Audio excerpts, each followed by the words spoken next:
Hope it's working. Right? Oh, little scared dog. I know. Just the worst. Oh. Alrighty. I think it's starting. I'm not really getting the old start sign. There we go. All right. So, hello, everybody. Welcome to Charity Tuesday on Houston We Have a Problem. We got some thunder and lightning outside. The monkey butt is trying to console herself with her blanket, and it's not working very well. We've had a couple of big booms. So hopefully power stays on, internet still works, and we can have a very successful Charity Tuesday, and we are well on our way. We're at $630. We're 63% of the way to our goal, raising money for the Maui United Way, and I want to thank everyone already for jumping in and donating. Those who are watching the recorded show later, there'll still be a donate button. You're welcome to donate. I won't be able to record who donates later to add you to the raffle for Blue Sky codes, but at the moment I've got 10 Blue Sky codes to raffle off as donations. I noticed a couple of folks who donated Blue Sky codes to me are listed or have donated money as well. I don't know if you want me to include you in the Blue Sky code raffle. I doubt you do. So just tell me if you want me to make your name for someone else or something like that. Or if you want to collect more Blue Sky codes and donate them again for another charity raffle. But by now, most of you are well aware what happened in Maui. One of the worst firestorms to hit in American history. We've got 115 confirmed dead.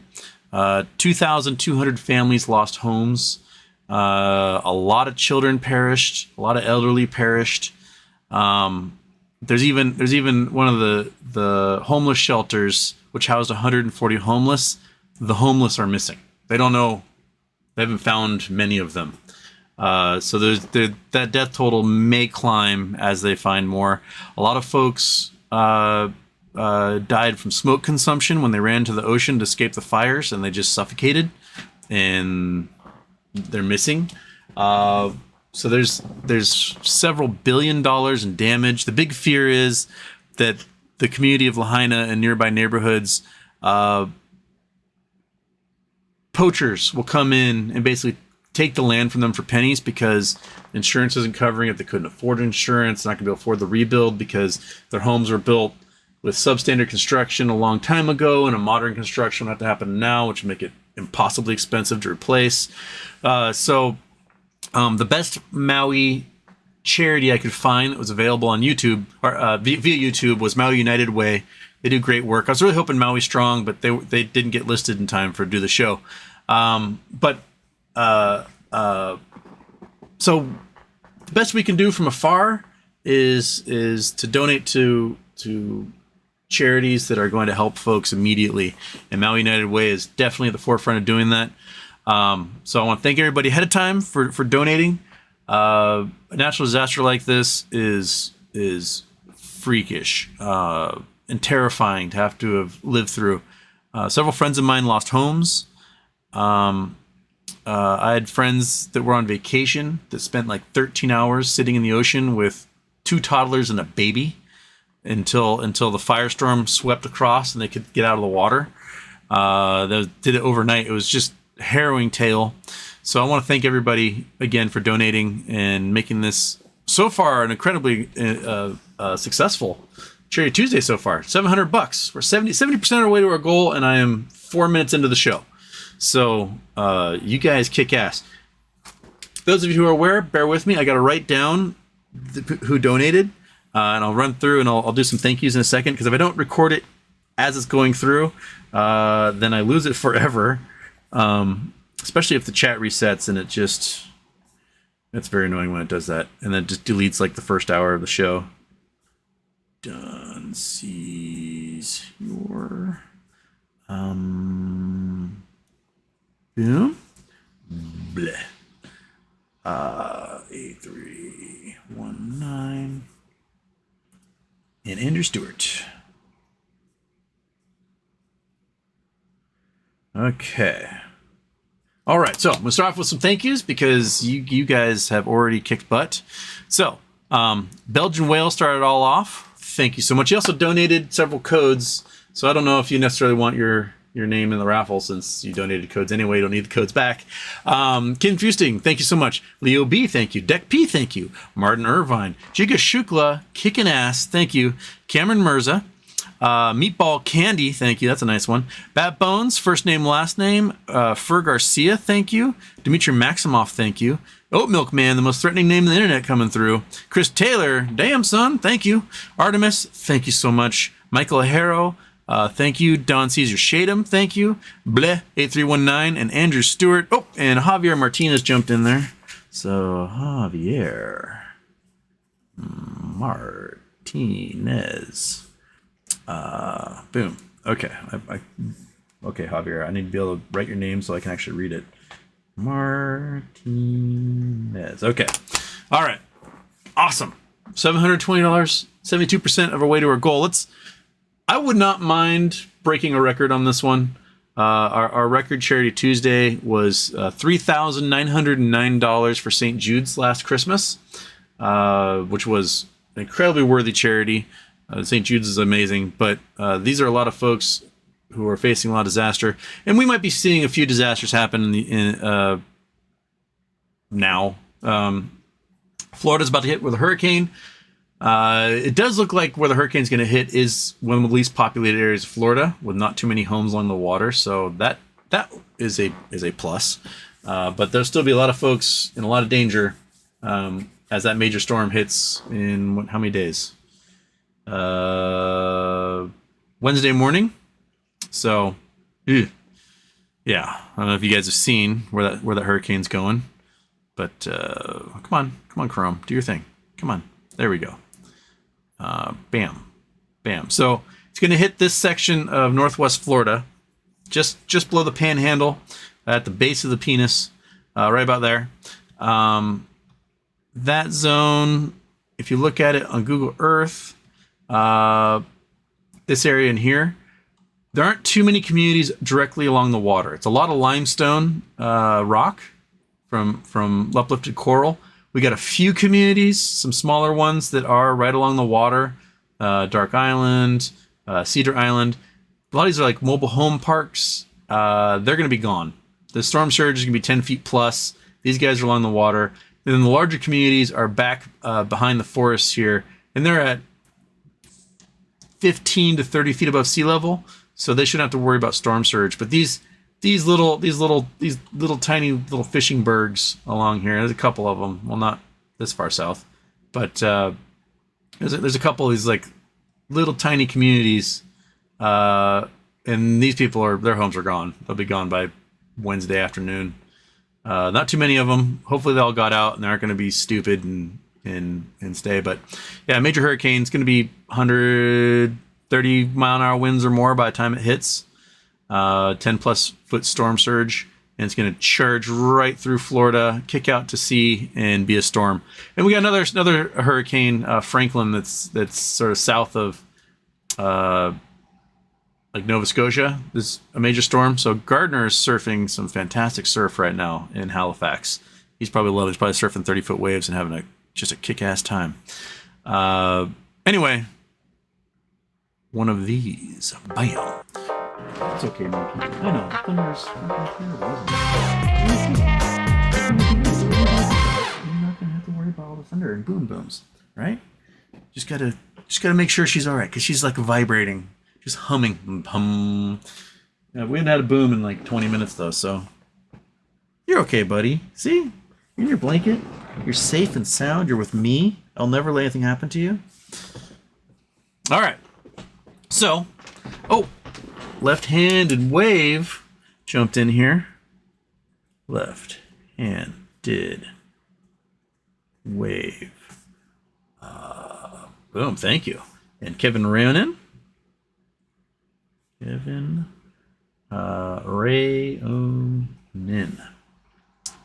Awesome. $775. Whoop! And then Ludicrous Speed jumping in. Dang. I'm gonna spend the entire show just writing these things down. Ludicrous Speed. Thank you. All right. Let's see here. What do we got? All right. So I don't have any headlines right off the bat other than just announcing Charity Tuesday, doing the Charity Tuesday thing, Monkey. Did we have anything in particular? I don't know. If there's anything news, I'm sure you guys will bring it up and it'll trigger something in my head. Okay. Chicka, my wife and I had our honeymoon in Maui. I love the island and its people. We both hope they get through this and come back stronger. Indeed. My big hope is that these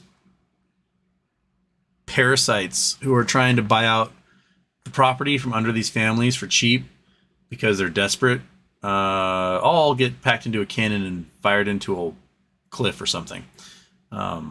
I do not want to see a lovely, unique community like Lahaina turned into a cookie cutter resort.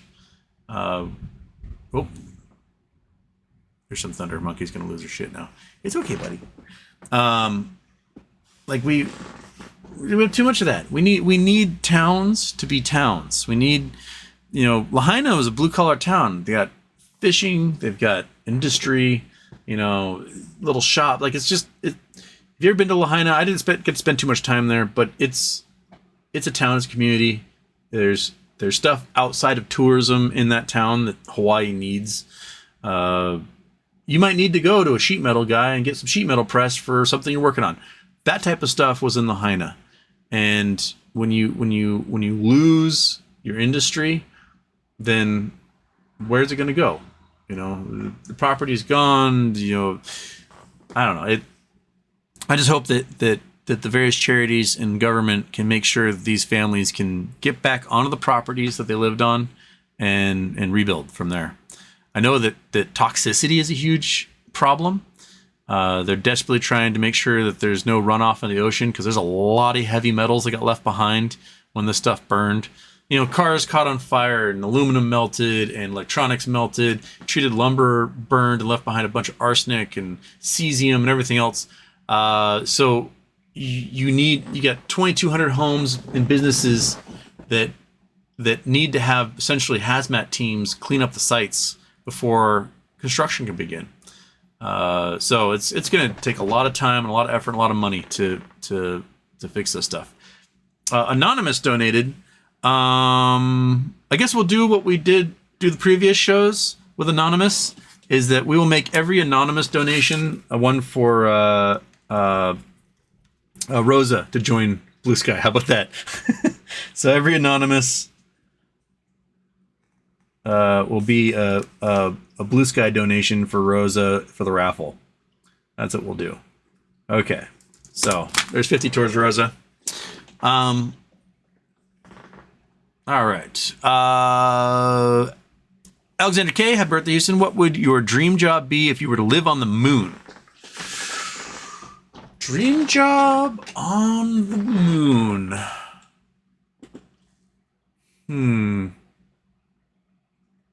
I think I would like to be a field geologist on the moon. Just basically run around and see what type of structures produce what.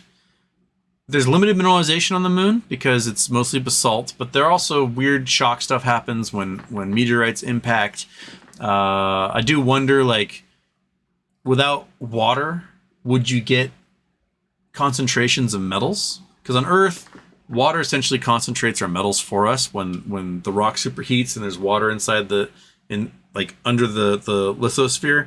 It melts everything, but it's all under pressure, so the water's liquid, doesn't turn to steam, the metals are liquid, and when cracks form, that water will shoot up through the cracks and make things like hot springs. But along the way, heavy metals will condense out as it cools off the higher it gets into elevation towards the surface.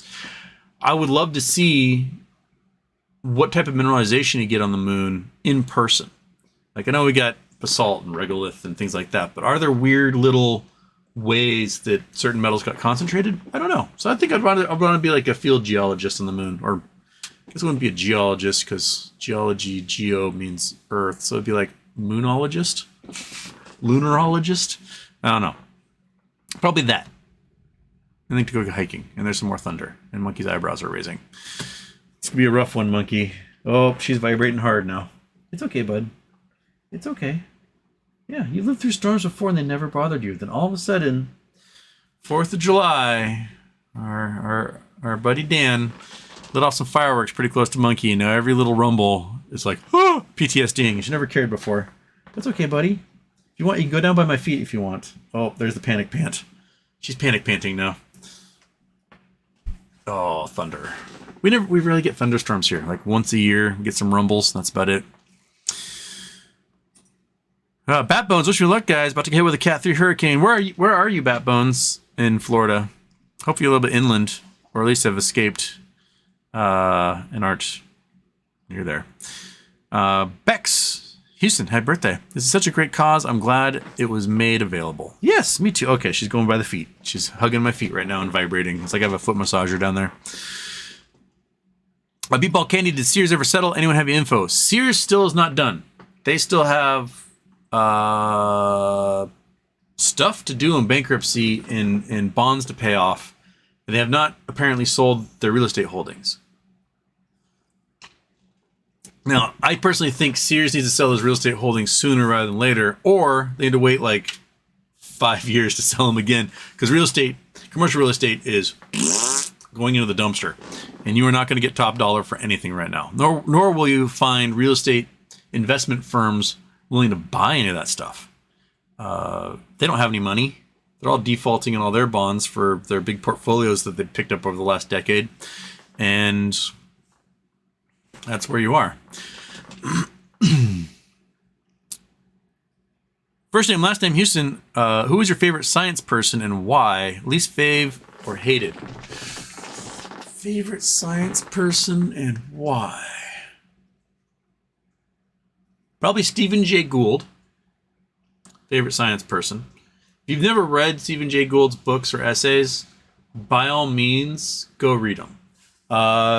He had some pretty profound discoveries in how evolution works, but that's not why I love the man. I love the man. A, he's a huge baseball fan and did excellent writings about baseball.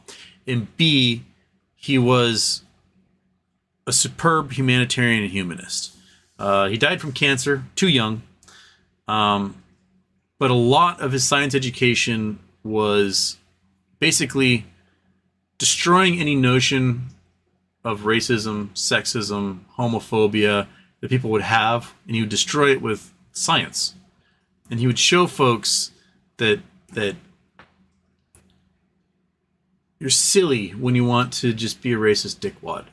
One of my favorite quotes of his is one, I'm going to paraphrase, you won't be able to get it exactly, but it says something like, I'm less concerned with the convolutions of weights and measures of Einstein's brain than I am with the near certainty that somebody as talented died in sweatshops or the fields. Basically saying that all over the world we produce people that have the talent and brain power of someone like Einstein, but because of their situation in life, they're stuck struggling. They may be working in a sweatshop or as a sharecropper or worse, slaves. And that we limit our ability as a race when we force people into the narrow life struggles that we have. One of the smartest people I know, one of the most brilliant engineering minds I know, is a young woman who, she never went to college. She became an ASC certified mechanic, and then later a high tension power line repairwoman, snowcat operator.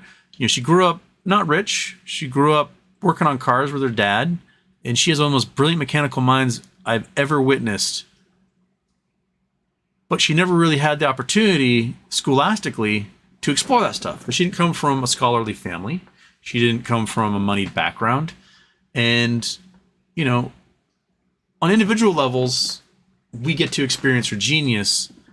But because we don't have a truly meritocratic society, the rest of society doesn't get to experience her genius either. Because she's stuck working the jobs of her social station, and she never got to move beyond that. And she has a great life. She enjoys her life. But at the same time, I think sometimes she feels like, if maybe she had a modicum of privilege from coming from a wealthier background or a family that had more schooling, and she could harness her potential more. But that's, you know, it's the way it is. It's a real bummer too. Wheat Wild, thank you so much. Are you still in Greece, Wheat Wild? Okay. 60, I don't know, shekels?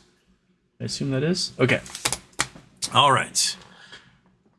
First and last name, Houston. I can't wrap my head around disk formation due to gravity. Why not spherical? Are there spherical galaxies? If so, why? Well, galaxies do form spheres.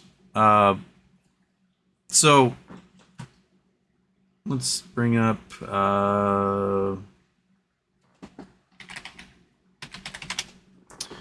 some images of galaxies here. Images, bam, bam. Turn off yield Google Earth. Okay, so you're looking at these spiral galaxies, images of spiral galaxies here, and they look like discs, right? They look like flat discs, these discs, and you can kind of see them edge on and stuff. But what actually has happened is in the center of the galaxy is a bulge, and that's a sphere, very sphere-like, and that's where the giant black holes reside, and you've got a whole bunch of star systems orbiting pretty quickly around that black hole in the center of these things. So we call it the bulge. You know, everyone's checking out the galaxy's bulge at the gym. And in these spiral galaxies, yeah, you get these bulges inside. Then you have elliptical galaxies. Elliptical galaxies can be shaped like a football, or they can be shaped like something very spherical. Let's see here. Here's sort of the classifications. Got elliptical galaxies. We got some spiral galaxies. We got your regular galaxies. Regular galaxies are just these smears of stars, and they don't really have too much cohesion amongst them. Hey, kitty cat, you gonna help make the dog feel comfortable? He's having a panic attack down by my feet. Yeah? Wanna come say hi? Oh, come on, say hi to everybody. Cattail karaoke. All right, so we're gonna speak of the cattail, and we're gonna talk about elliptical galaxies. So elliptical galaxies are unique in that they don't have gas and dust in them. These spiral galaxies are full of gas and dust, and those gas and dust bits are where we get star formation. So if you look at, this is kind of an artist rendering of a galaxy, but where the gas and dust are where stars are forming.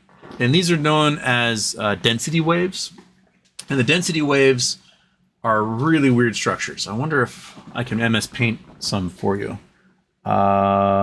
Kitty, your head is in the way. I got to get my MS Paint up here.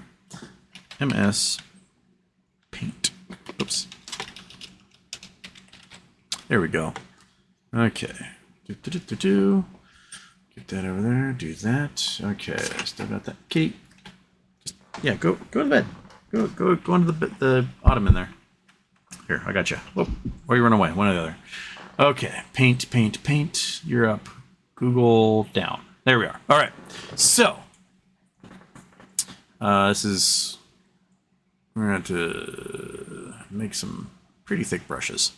All right. So things orbit in ellipses. If you've studied physics or science, you learn that Kepler discovered everything orbits in an ellipse. And the way it orbits is you might have a gravitational body, and something falls towards a gravitational body, gets really fast, and then jets around it and slows down, and it goes out the distance, and it comes back again. And out here, you have a focal point that's at the exact mirrored spot as a gravitational body, and these things orbit this way. Everything in the universe orbits in an elliptical pattern. Technically, a circle is an ellipse. It's just that the focus and the gravitational body are exactly the same spot. Cool, neat, whatever.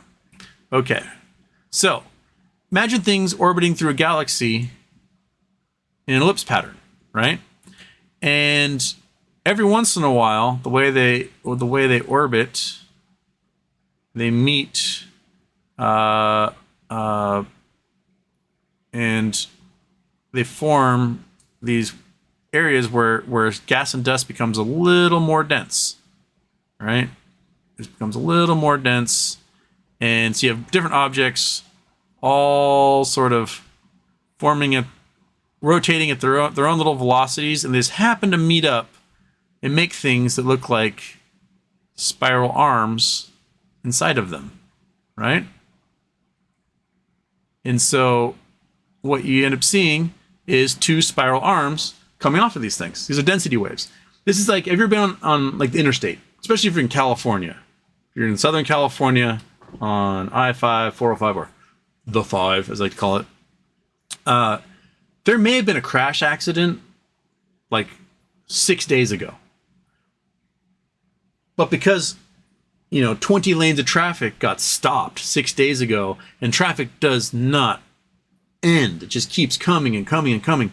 At night, you'll see this like huge mass of brake lights ahead of you, where it's really bright, and all these cars are packed together, and they'll slow down, and you'll drive for a mile, and then all of a sudden speed up again. There's nothing there. Like, why did everyone stop for this? Because there's an accident days ago that created a density wave.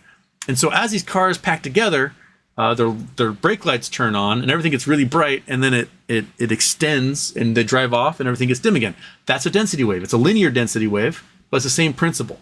So with the spiral galaxies, what you have is where the orbital patterns meet between these ellipses, you get a whole bunch of gas and dust coming together, which is just enough gas and dust to collapse into a whole bunch of star systems, making for the bright bands you see in these spiral galaxies.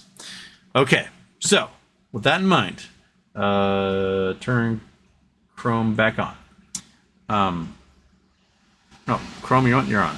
All right, so with that in mind, this is where these elliptical patterns are meeting, and gas and dust is forming little clusters of stars, right?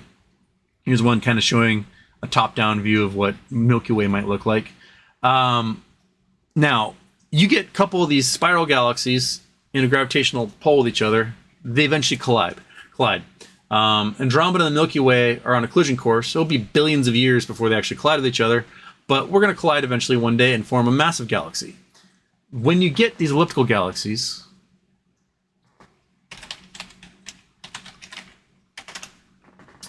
what happens is, and they just look like balls, that these are essentially the really big bulges left over from the armed bar galaxies that you saw. So it's when these galaxies collide, they form really big bulges. And what happens is so much material falls into the supermassive black holes in the center, and you'll have black holes combining with each other from multiple galaxies as they collide, making just freakishly huge ones. And the amount of radiation that comes off of these elliptical galaxies basically creates a solar wind that blows away all gas and dust. And so all the stars left are just the bulge, the really big bulge. Everything that was out in the armbands disappears. Thunder. And you're just left with a ball. And so, ooh, some big booms.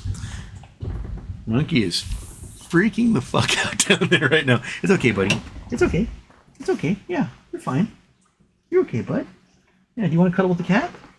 Do you want to cuddle with the cat? Come here. Come on. Lux, come on. Come on. Yo, you just want to hang it down there. Okay. Hear her panting. I know. It's a rough day. Rough day to be a dog, huh? Ever since those booms on the 4th of July, you've not recovered at all. Oh, you poor dog. Okay. Do you want to come in my lap? Do you want to come up here? Yeah, do you want to come up here? Come on. Come on. Come on, you can do the show on my lap. Come on. Come on. Come on. It's okay. We can do the show here. Oh, little buddy. Yeah. Oh. Mwah. It's okay. So they can form balls in the universe. And what generally happens is you get a ball and you get a disc. And so when a star forms, the star is the ball, and then the disc forms. Inside the disc, you get little mini discs. Inside those mini discs, you get planets. So there's discs are a way of forming balls. Disc and balls. Chicks with discs. It's the name of a frisbee team in high school. It was great. We did Intramural Ultimate. So yeah, there you go. They can form both. While I was yakking, I missed a wonderful donation by SJ. Thank you so much. Red lightsaber, awesome.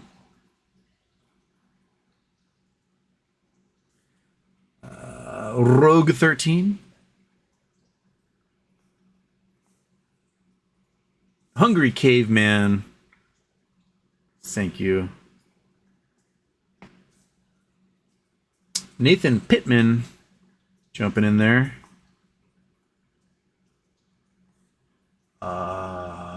Aaron Salentine also getting in here. Aaron Salentine. Wink. And all right, cool. Oh, wait, we made it. This might be the fastest we've ever reached the goal. So we do have the potential to set a record. We're at $1,100 raised. 31 minutes into the show. You guys are kicking ass. So we can definitely set a record today. We can do that pace. If we can do that pace for the rest of the show, we can break $4,000. And I thank you folks. And those of you who are trepidatious to donate, it's tax write-off. You can get your little tax form from YouTube for donating. Every penny you donate goes right through YouTube to United Way. No stopping. They don't take any percentage of it. Everyone gets a nice little tax benefit from it all. So by all means, jump in there and make it happen. Another anonymous donation. So that's another one that we will add to the Rosa file. And thank you. Oh, and there's another anonymous jumping in. All right. Okay. So that's first name, last name. Another first name, last name. Dream Cars. Mine. BMW Z8, M1, E30, M3, Buick Grand National, Regal T-Type, Chevy Nova from the movie Death Proof, second gen Toyota Supra, the one Inspector Gadget's cartoon is modeled after, Audi R8, 4-liter Jeep Cherokee, old 5-liter Mustang from the early 90s. I Fox bodies. And pretty much any brutal boxy cars from the 80s. I like weird cars. I like cars that like try something new. I think one of my favorite cars is Renault Alpine. Oops, I misspelled Renault. The ones from the 80s, these guys. Oh, so sexy. A lot of thunder. Oh, that one shook the house. Okay. Monkey is having an existential crisis right now. She is disassociating. It's okay, buddy. It's all right. Oh, remember when you didn't care about thunder? You just slept right through it? Yeah. It's okay, bud. My leg is so warm from her panting on my shins right now. But yeah, these sexy Class B designed rally cars. I have a soft spot for Lancia Stratos. These suckers. Oh man, they're so cool. Problem is that I can't drive one. I'm too tall. I think the tallest you can be to drive one of these is like 5'11". So it's impossible for me to get into this car. I can't get in. I can't drive. My knees hit the steering wheel, and I don't have the $2 million it would cost to buy one. But these were just kick-ass rally cars. Before Audi came in with the Quattro all-wheel drive, these were like the champs. Lancia. What other weird cars? I like sometimes like interior calls to me. So like a 1992 Olds Trofeo. Let's see if we can do the interior of these suckers. So like these were the first cars to have a GPS navigation system, but it's only in Hertz rent-a-cars in 1992. So I would love to find an old Hertz rent-a-car just to have the first GPS navigation ever put into a vehicle. The cars are kind of they're kind of your G bodies or whatever they were back then. Same thing with like a Buick Riata. These little convertibles, they're the bulletproof 3800s, but they also had like a touchscreen in the inside, like the first touchscreens available in the car. I kind of like when in the 80s, like they were ballsy. They did stuff, and like people hated the touchscreens because Buicks were bought by 90-year-olds, and 90-year-olds could not figure out how to like turn on the air conditioner with touchscreen. Which, granted, is really annoying. It's much better to have dials, but I do like the fact that these are like the first examples of that being used, of them like pushing the envelope. It's really dumping out there. Man, that's a lot of water. Stuff like that. Weird little cars like this. I like Subaru XVX. These cars, super weird. Totally like something you just only could get in the 90s. No one would make a car that's weird today and sell it. They got the little half window. They're designed by Pininfarina, like the same guys that design the half the Ferraris out there. Woo! That one shook the house too. It's real close now. Oh, buddy. I know. If I could just harness your vibration powers, you could power a city right now. Yeah. It's okay. You're fine. Okay. But yeah, there's a lot of weird shit boxes I'd like to have in my driveway. I also like to get a Corvette back. Oh, crap. Fucking. Monkey butt, your panic attacks are distracting me. I went like 3 shows without doing it. Turn it off. It's okay. I'm not mad at you. You're just such a vibrating little panty dog. Yes, you are.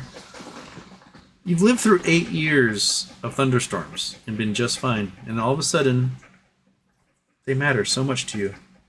Want to come say hi again? Come on, buddy. Come on up. Come on all the way up. Come on all the way up here. Come on, monkey. Come on. Yeah, come on. You do it. You can do it. Come on, monkey. Oh, you don't want to leave your cave? You just want to stay down there? Okay. Oh. You hear her pant.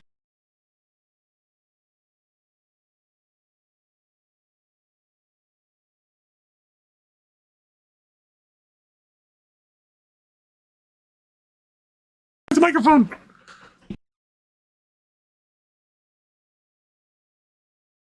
No. There we go. Okay. Monkey, you're breaking the microphone. I could give her a treat, but when she panics like this, she won't eat anything. It happens on road trips. After we've been driving for a while, she's like, ah! And then we'll get to like a gas station in Oregon where they pump your gas for you. So I'm like, dog want a treat? And then we get the treat to her and she just looks away. She won't eat when she's panicking. Oh, we got some more anonymouses. We got another anonymous, and I part out studio. All heading towards Maui United Way. Awesome. You guys are fantastic. You really are. Just kicking butt. Just so much kicking butt. Okay. Batbones, does anyone know how many beers it takes to go to sleep without air conditioning? This may be very useful for me soon. Oh, buddy. Hope you don't get too much damage and you're in a good spot away from the hurricane that's bearing down on you. But no, I don't know how many it takes. Dimitri Maximoff, you said shorts have to find dividend in 3 months for GNS. I thought it was they had until September 29th. I could be wrong. Can you educate me? Hello, happy birthday. Well, what happens is you borrow shares, right? You borrow shares, you sell them to short. And then something happens. Dividend comes out, whatever. You're supposed to give a payment in lieu to whoever you borrowed the shares from. And then that person gets the cash, the dividend. Well, in this case, it's a digital coupon, right? It's a crypto coupon thing. Now, the shorts, if they don't provide that within X period of time, it kind of goes into default. And if it defaults for 90 days, the lender has the right to recall and liquidate assets of whoever did not provide that dividend. I forget which FINRA rule it is, but yeah, you're responsible if you do not pay up and provide that money, you can get liquidated. And if you get liquidated, well, that's that. You're toast. So that won't happen until 90 days, until we get that. Oh, I'm getting the YouTube not receiving enough video to maintain smooth streaming. As such, viewers will experience buffering. So I think the lightning and thunder may be affecting my internet at the moment. I apologize. I don't have a roommate downloading anything. He's at work, so it's probably most likely that. Oops. Okay. More anonymous donations. Goodness gracious. Got 2 more anonymous donations to put Rosa's name in there. And Javi A jumped in. Thank you, Javi. We're at $1,200 raised for Maui fire relief for United Way. So awesome. Thank you. Okay. Where were we? That's Batbones. So Dimitri. Dimitri Maximum, I tried donkey meat recently. Don't recommend it. Tastes like ass. Oh. Big booms. Monkey like stops panting, stares out the window, and starts panting again. Oh, more anonymous. Okay. All right. I've never had donkey. Donkeys crack me up. Donkeys might be my favorite barnyard animal. They're the funniest. Like, they know they're funny. They know they're just like the goofball of the barnyard. We have one that lives like through the forest, maybe, I don't know, a few hundred feet away. And when it starts to yee-honk, first it sounds like a gate closing. He's like, honk, honk, honk, and it goes nuts. And I just want to go like meet that donkey. Donkeys crack me up. Dimitri Maximoff, is there anything worse than when it's raining cats and dogs? Yes, hailing taxis. Oh, my goodness. Oh, Artemis can't watch the show live today, but I wanted to offer my grain of sand to help Maui, and I hope I win one of those Blue Sky invites. Love you, Houston. Keep up the good fight. Thank you. Thank you for donating, too. Derek Colhurst. The what is July 16th question yesterday I asked and walked away, baby stuff, and came back to a list of horrible things. It's just the birthday you put in on Reddit. Oh, did I put a birthday on Reddit? I don't remember. Dimitri Maximoff, what did the tree say when spring finally arrived? What a relief. Oh my goodness. This is because Jason Blackwell hasn't gotten here yet. Belgian whale, no, give him to Rosa. Okay, so Belgian whale goes to Rosa. Okay. There we go. All right. My AMC average is $64. Any chance we'll reach that in the next year so I can get rid of this shit? I have my doubts.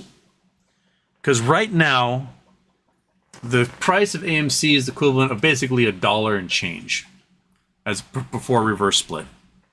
Which means if you shorted down any time in the past 2.5 years, you're winning. You can go buy shares, make a profit if you want to. Granted, shorts hate doing that. They don't like buying things unless they have to. They're hoping that they can make this sucker go bankrupt because they won't be able to sell enough shares at a high enough price to pay off enough of their debt. With the strike happening between writers and actors, that's going to put in jeopardy like the release of summer blockbusters next year. And if that happens, then that's their Christmas, right? That's when movie theaters make the bulk of their money, is between May and August. And if you have a limited number of movies people want to watch that come out then, because there are no blockbusters, then you're going to be borrowing more money just like in 2020 and not paying off debt. So the shorts are winning this one right now. They are definitely winning this one right now. They've broken the spirit of a lot of AMC investors with their poor planning and poor management. And yeah, the shorts are not underwater at this point. They can keep shorting if they want to. I would just hang back and let the dilution happen from AMC, which will drive the price down even more. They could probably get that price down to $1 from $10, $11 what it is now, and they'll be winning even more. They'll be up 99% on their shorts easily by then. So Adam Aaron's only hope is sell 500 million shares, get rid of every shred of debt that company has, and hope that you can then start reporting profit. If he only sells off 25 million shares, pays off a rinky-dink amount of debt, and then has to take on even more debt next summer, as blockbusters don't happen because of the strikes. He's toast.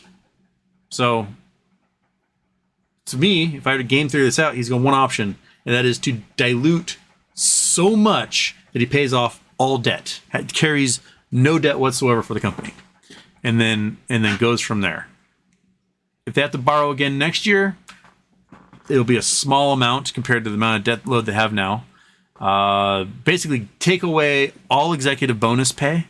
Do not pay them a dime until they're making profit.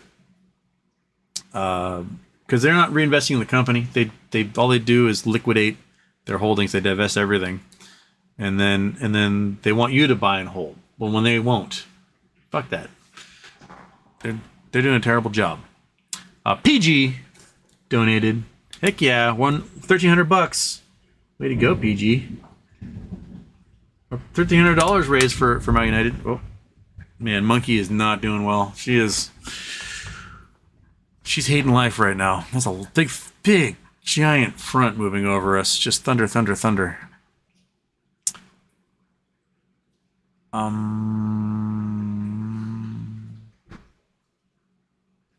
And just do it. Love you, dude. Watch later. You and the community are the best people. You guys are the best people. You've made 45 successful Charity Tuesdays at this point, I think it was. No, it's not 30, 45. It's 30, 20, 25. 25? 24. Did an extra one.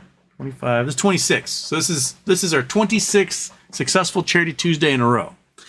And I've set a $1,000 goal for every single one except for the first one. I did a $500 goal, and that one you guys beat it.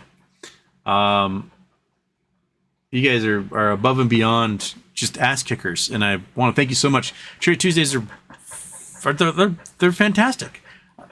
You guys raise more every Charity Tuesday than any money I make off of YouTube by doing videos 3 days a week. That's how awesome you guys are. So, I get 250,000 views a month, and I make less money off YouTube than what you guys donate on Charity Tuesday. So, keep kicking butt. Way to go. Bat Bones, if I win a blue sky thingy, give mine to a person with a purpose. Okay, so Bat Bones, we'll put yours into the anonymous zone, which will be entering Rose's name for the raffle. Got it. Okay. Justin Stewart, hey Houston, thoughts on Trump being indicted in all states he is? I live in Fulton County, Georgia, and fail to see why my tax dollars have to pay for this. Should this be reimbursed by the Fed? It may be reimbursed by the Fed. It may be reimbursed by Trump. There may be financial implications to his convictions, monetary damages. So sometimes criminals have to pay for their own convictions, depending on where they are. I don't know what the rules are in Georgia, but RICO charges, things like that. My guess is that he may have monetary fines associated with his conviction if he gets convicted, which I think is pretty likely because there's 32 witnesses who turn state's evidence against him. Snort alert, Oi Houston, next dates for the kickoff for economic collapse. End of September, beginning of October, somewhere in there. I wouldn't doubt we see something break in that period of time. We've got between Country Garden and Evergrande, we've got $600 billion in defaults happening on overseas bonds that are being held. And those are all being held by banks, financial institutions. Supposedly a whole bunch are being held by Tether, US dollar Tether coin. Oof. And when they start doing write-offs because of they're filing for bankruptcies and stuff, and those bonds are never going to get paid. They're going to be write-offs. That's going to eat up a whole bunch of the assets of some of these really large institutions and banks. And they're going to have to admit they don't have their customers' money. They lost their customers' money. If there's a run on the bank, they're screwed, right? We'll have incredible slowing down of construction because people can't build new homes because they don't have the money to do it. They can't get the loans for it, etc. Commercial real estate's not going to get built because there's a massive glut of it.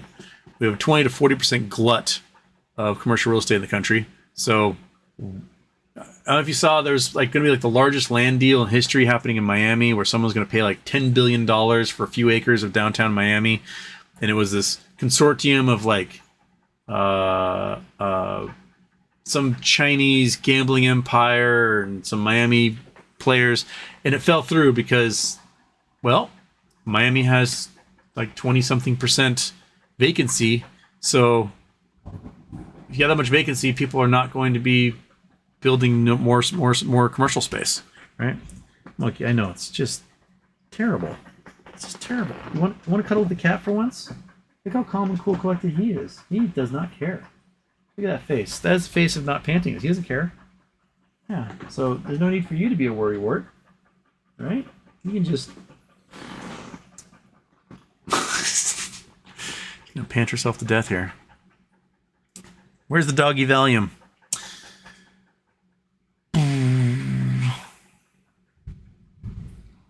So much thunder.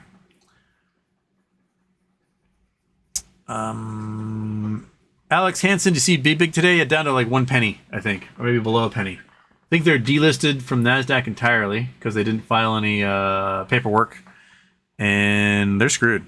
They are absolutely screwed. BOFH, back of front of house. BOFH, BOFH. Boom.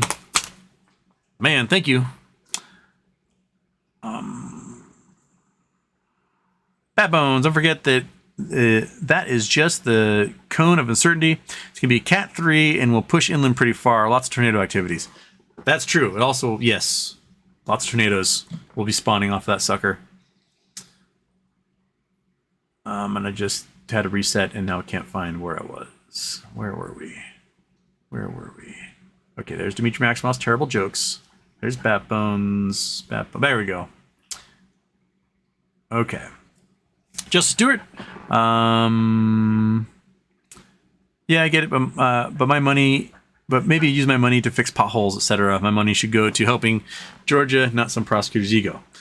I mean, commit crimes, you're gonna get charged. That's their job. So, don't commit crimes. Sir Alert, by the way, where's Grandpa Barney? It's thunder and lightning right now, so my guess is there's power outages, and he might be working. We can see, like, PSE power outage map. Let's see here. We have power outages. We have quite a few power outages here.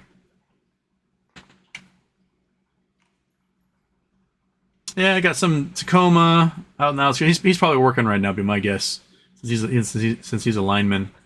We've got 15 active outages happening in Puget Sound right now. So my guess is he's in a truck getting electricity on for everyone. John Castro, over 100 of us here right now. Smash that like button. 141 of you with an average of a $10 donation. So fantastic. Jimmy D's jumped in here. Heck yeah, Jimmy D. Jimmy D, donating from Maui. Julio is here. Julio, I know you got a blue sky. You have blue sky, right? Do you have blue sky? I can't remember. If you don't, we'll get you one. I thought you had one, but we'll enter you into the raffle. Eric Voet, can we have the judge force the brokers to pay out the court-ordered settlement since no one is receiving the shares from AMC settlement? I have no clue. I don't know. I don't know if that's like when you donate to a college and you put a stipulation on that. There's like a what do they call it? An easement. Is it an easement? That's the right term. You have to use it for that money. It's like Princeton. Turn of the century, Princeton gets a donation of $1 million to some rich guy that can only be used for railroad engineering. And Princeton no longer has a railroad engineering program, right?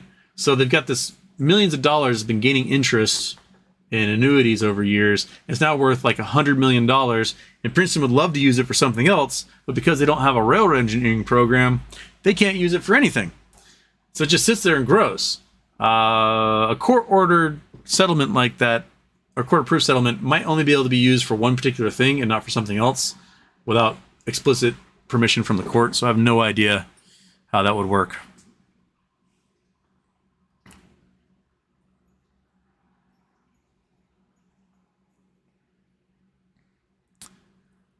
John Castro, where are they going to dispose of all that waste in Maui? Probably going to put it on a barge and send it to some beach in Indonesia. That's what America does. We love to send our garbage to someone else and have them deal with it.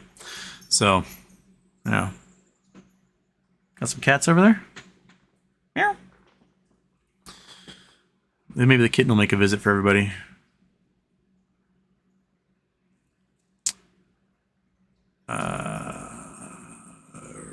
Green-eyed bandit elixir. Went to Lahaina last Labor Day. One of the best times of my life. What happened is devastating. As big an understatement as there will ever be. Just wiped off the map. You know, I'm wearing my King Kamehameha shirt today in honor of Lahaina because it was capital of Hawaii for a while with King Kamehameha under his reign. So I'm wearing a King Kamehameha shirt in celebration, except one of the buttons vanished and it just popped off. And so the bottom side, it's okay, you can't see it, but bottom part of the shirt, there's no button.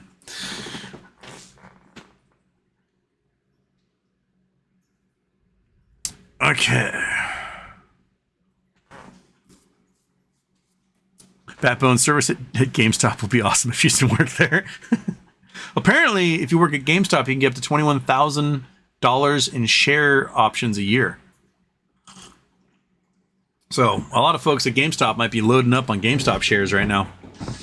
Seems like Ryan Cohen's goal is to get everybody invested in the company.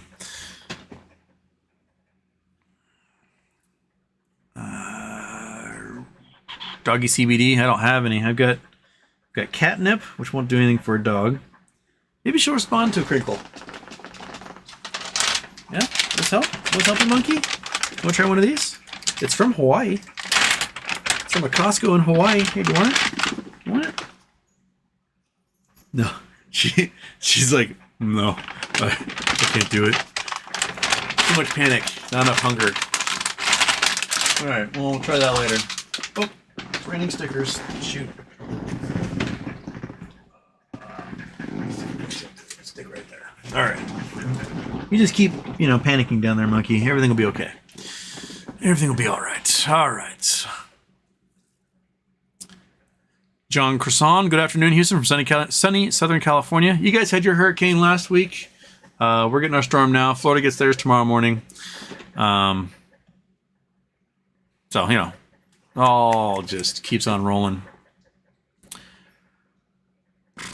Rocky, do you think AMC goes to zero? And if so, what do you think happens if so? I don't know if it'll go to zero. I do think that right now the shorts are holding all the cards because Adam Aaron screwed the pooch.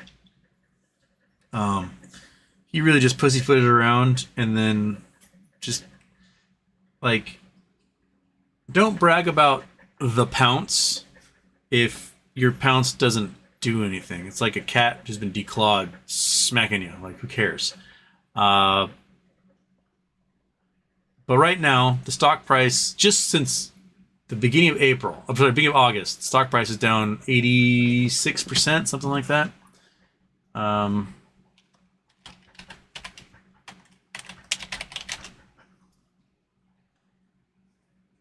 Yeah, we're down a lot. So 1 month, just look at this. All right. So we're at basically $46 because the price was $4.64. And now we're down to $10.91. So that's 80 something percent. That's just since then. Year to date, our peak was $6.75 back in February. So we're down like 90%. The last 5 years, since last summer, price was $21 a year ago. We're down to $10. So basically $215 down to $10.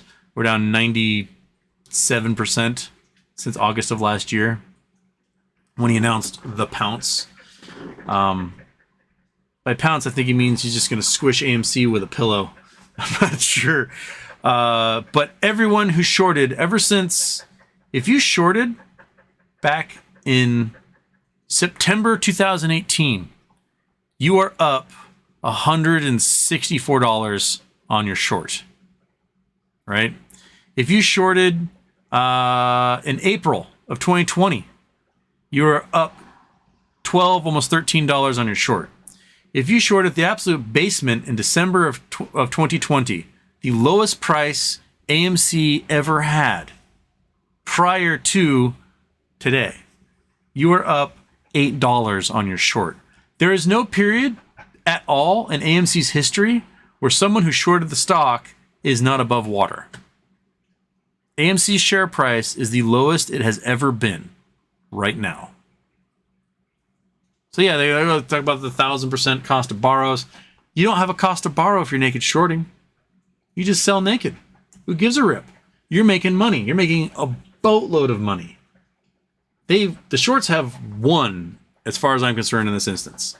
And the only way Adam Aaron can fight them is through massive dilution, which will immediately piss off all their shareholders. But he may as well, because the stock price is nothing right now.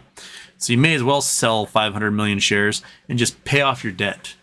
And then hopefully not get back into a debt cycle after that.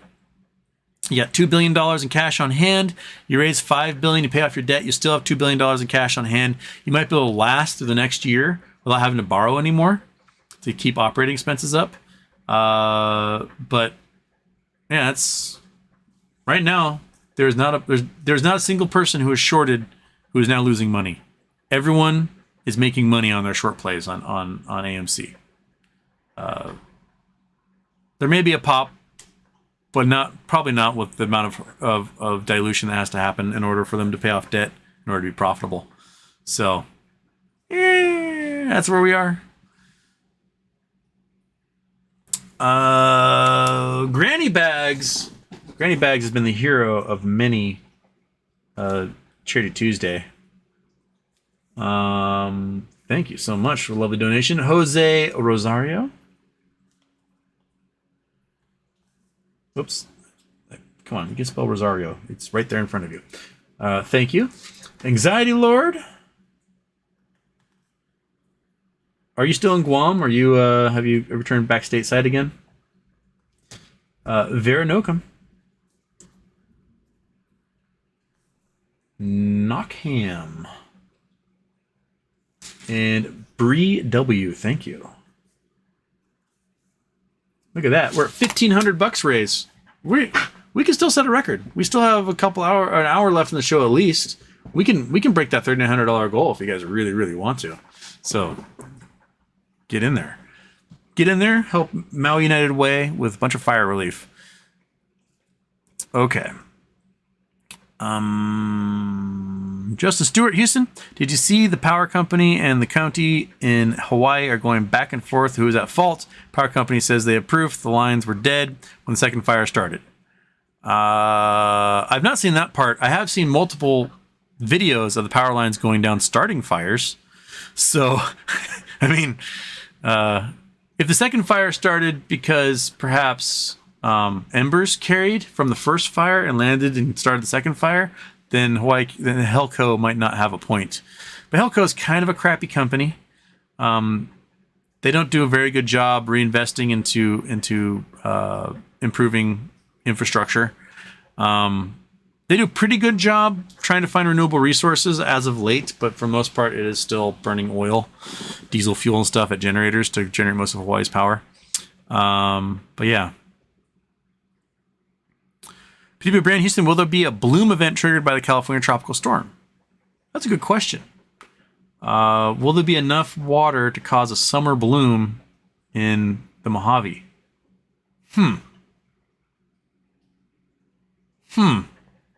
That's a good question. Used to be we get super blooms like once every 20 years. And now we get super blooms every couple of years out in the desert because they get just El Nino rained on a lot of times. But yeah, that's a good question. Would there be a summer super bloom?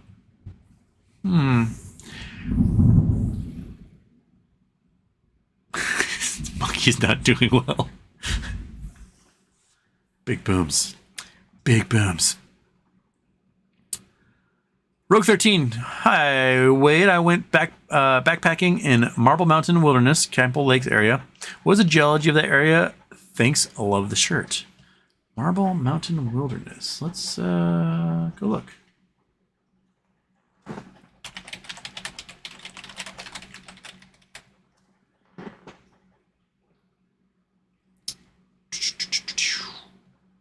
We're going to Google Earth it. And out to California. So we're in northern California, California Alps. So Marble Mountain Wilderness. We're out here. This is part of the coastal range. So to the east, you got the end of the Cascades, which is Mount Shasta and Mount Lassen. These sort of mark the end of the Cascade Range, which comes all the way down from northern Canada.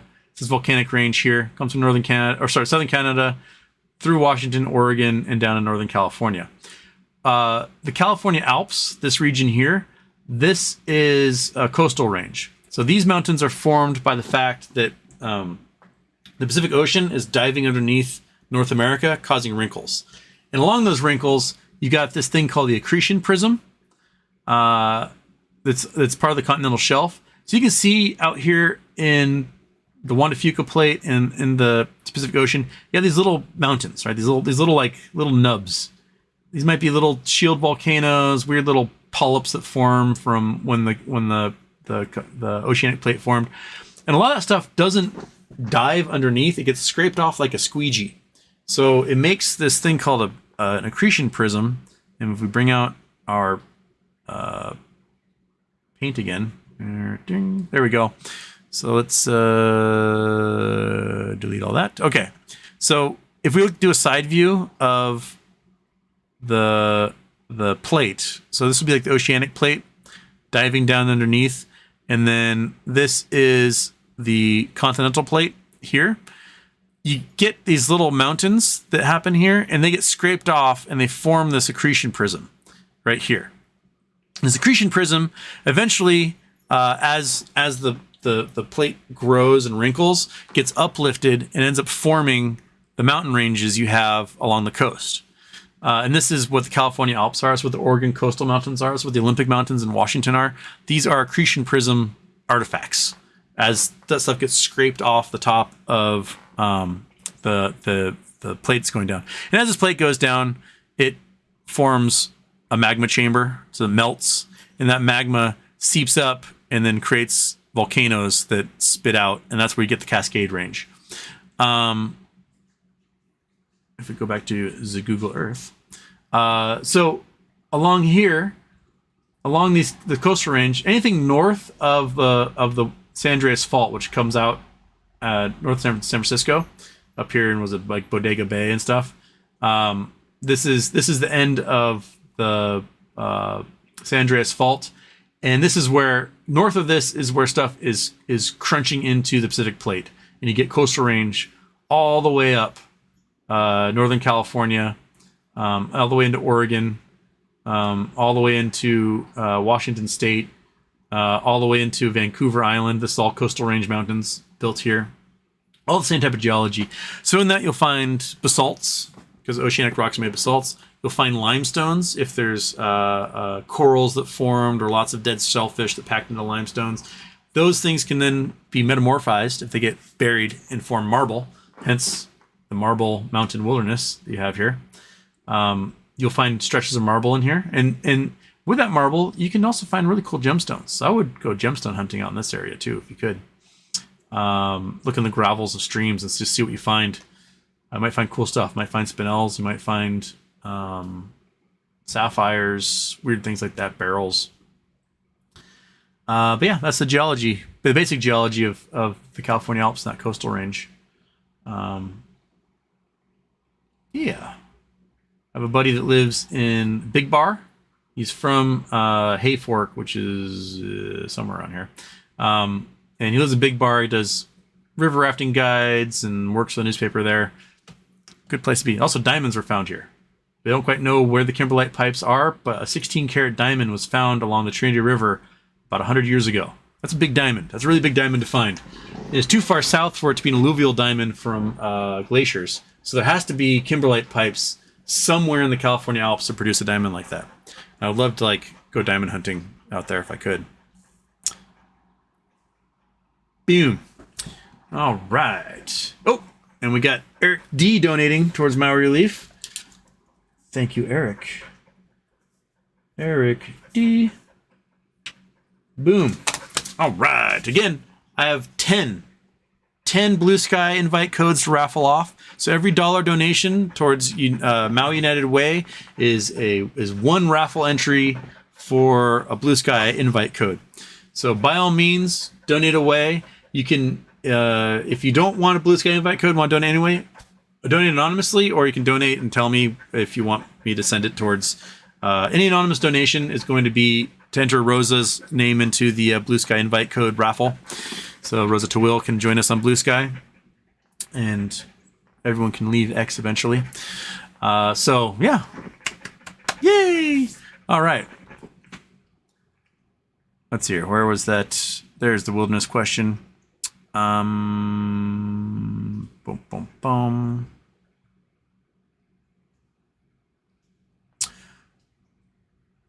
Okay.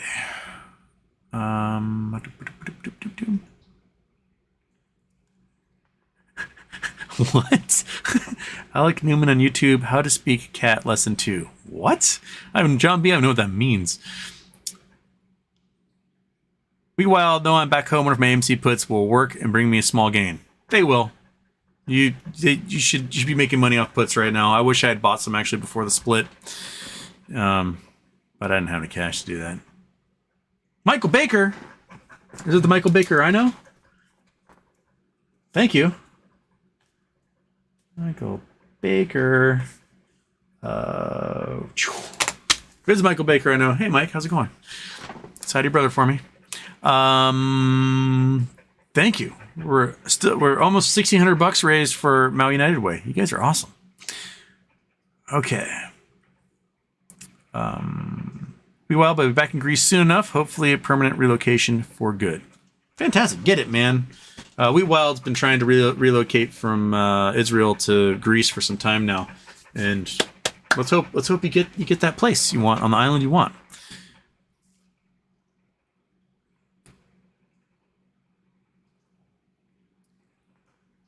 Aaron Sounding gave you a whopping $1 again to help the people. Well, hey, every dollar works. Money Over Mayo's jumping in here. Money Over Mayo. 20. And Cade McFadden. Cade McFadden. 2Ds. Fadden. Awesome. Boom. We're over 1,600 now. We might have more donors than any time I can think of. I think we have more individual donors right now than we even did during the St. Jude one, because I'm almost full of one sheet of paper. I think the St. Jude one I still only filled up one sheet of paper. It was just a battle between two people who donated a shitload of money on that one. But they got their calendars, so that worked out. Nathan Pittman, I appreciate your knowledge and charity work. Well, thank you. I appreciate everybody for donating to the charities. BB Brand, glad Snoopy's not there. Dude, Snoopy would probably be barking his head off with the thunder right now. But back then, Monkey didn't care about thunder, so it kind of evened itself out. Yeah, it's okay, buddy. Snoopy would be killing everyone in the house in a panic attack. He would. He used to be ripping out throats. So the only calming method for him. For those of you who don't know Snoopy was my sister's dog I had to take care of for 6 months last year when she got called to active duty for the Navy. And he's a giant nightmare. I love the guy. I also hate his guts at the same time. He's a big, giant sheepdog. Not sheepdog, a Pyrenees Bernese mix who just wanted to murder and never shut up. So many times I'd pick that 140-pound dog up and just slam him down and pin him to keep him from like murdering some poor creature. All right. We ran with a dog like that growing up. We just didn't feed him during the storms. Left him out there to bite the chain fence in peace. Oh. Robert Carter, 505, 505, 505, Acme After Hours. Oh, shoot. I forget my codes. Market maker codes. 500, gap the stock. 505, I'm short on shares. Oh, really? So we're getting 505 after hours in the level 2s? Interesting. Interesting indeed.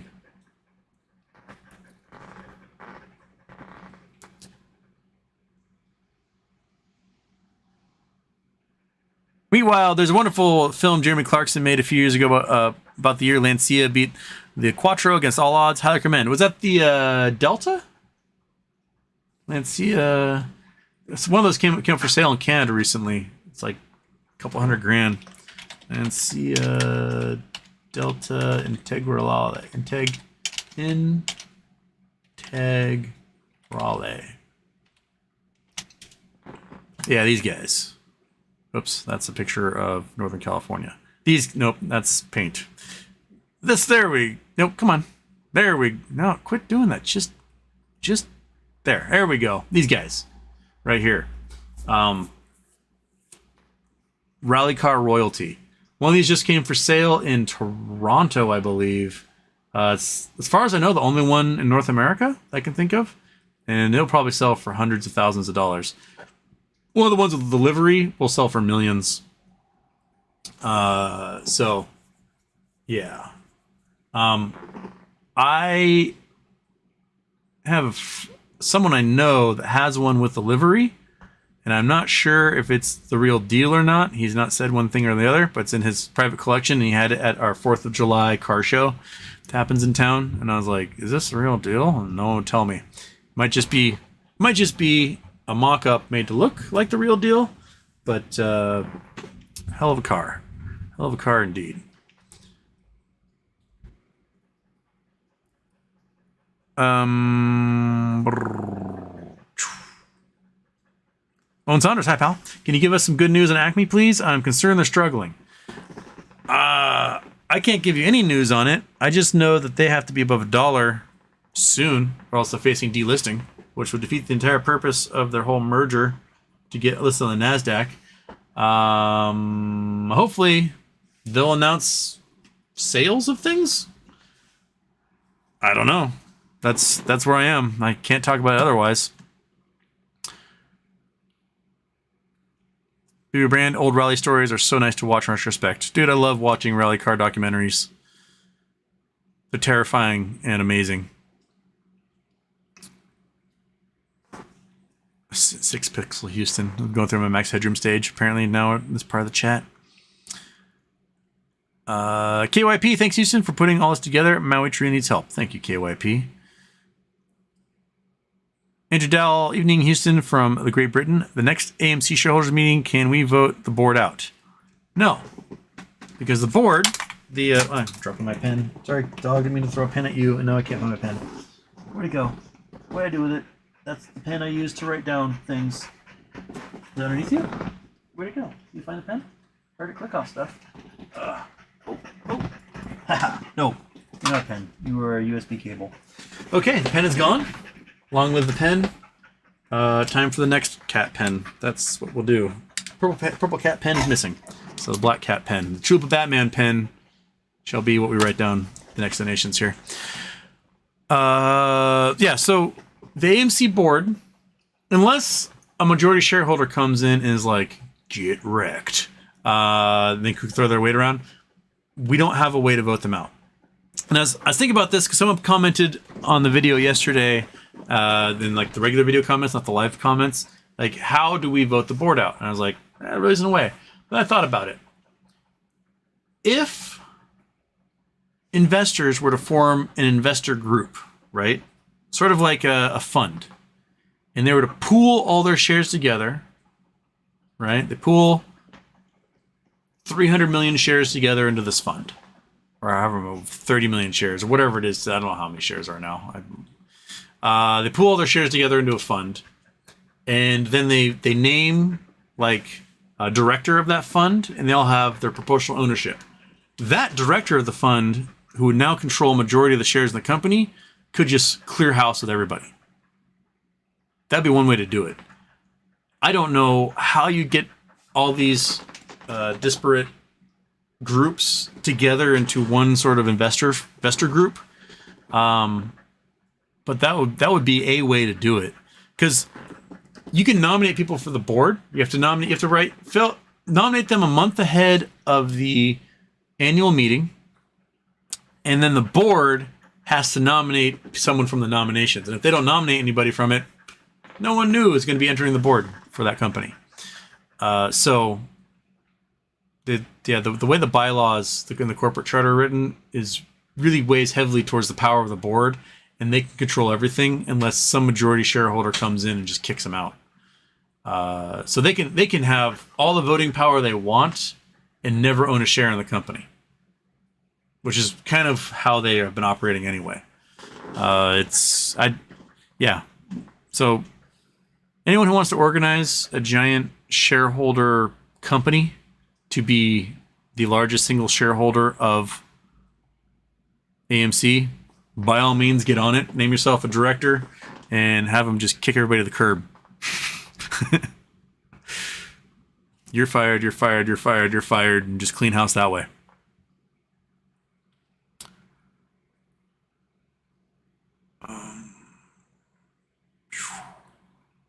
Aaron Salentine sold my AMC, bought more finger. I'm so done with that, Aaron. You messed up so bad. That's the way I feel. Howard Marks, shorts are not winning, they're losing. Again, there's not a single price someone shorted AMC where they're not making money at the moment. They're not up. Everyone is green. They're in the black if you shorted AMC at any point in AMC's history. So it appears the shorts, I mean, there might be a lot of people short, and they may have to go out and buy a bunch, and that may change. But right now, they're not going to get margin called for it. They're up. There's not a lot of buying pressure happening because no one has any money left. So, any buying pressure that happens could be them closing shorts. You might see a rise in price. You might see some of those guys start to go underwater. But for the most part, they don't close. They just keep shorting. And that's what they do. Carlos R. Hola, Wade. Happy birthday. Can you talk about the Kuwaiti dinar again? I know you briefly mentioned it last week. Is it worth holding a nice amount of dinar? Be safe, brother. When I was talking about dinars, it was more or less talking about how the rest of the world doesn't care. Because we have these BRICS countries. These BRICS countries are trying to somehow combat the SWIFT nations, who are the majority of banking and GDP around the world. And a lot of these BRICS countries, they have a lot of resources and they have a lot of manufacturing capacity. But what they don't have is hard currencies, because their nations are controlled by dictators, by corrupt officials, etc., which makes, investment there inherently risky, and people don't want to deal with having to pay bribes or deal with, weirdos who make their wives wear burqas or whatever. So that's the big problem that a lot of these nations, BRICS nations, and the nations that want to join BRICS have.